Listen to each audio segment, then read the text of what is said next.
Hey everyone, my topic for lecture is pollution and CNG.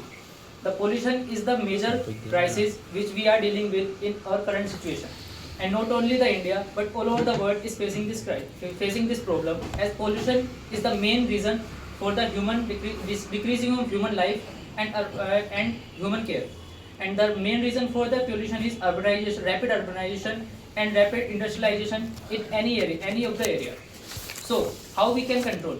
So we can control by using sustainable renewable source of energies like CNG, like another form of gases.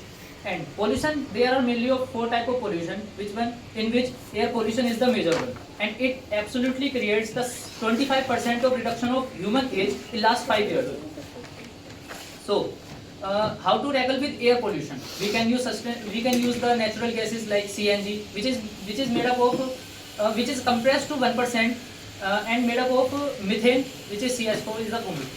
And the air pollution is mainly done by the petrol and diesel combustion of vehicles, which releases the monoxide and nitrous oxide into the air, and which is very harmful for the society and to the air, which is making the real reason for the pollution.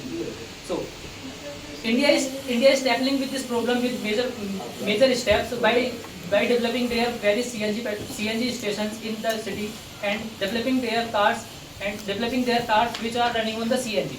So not only India, all over the world have to take the step to control the pollution by taking sustainable form of energy, example CNG and other form of energies. And for example, another example of this can be used as electric vehicles. So on a conclusion, I just want to say that pollution is not only the crisis; it is the major disease that can harm a human and anyone else, and it can be stopped by using the renewable source of energies like CNG and electric vehicles in the society.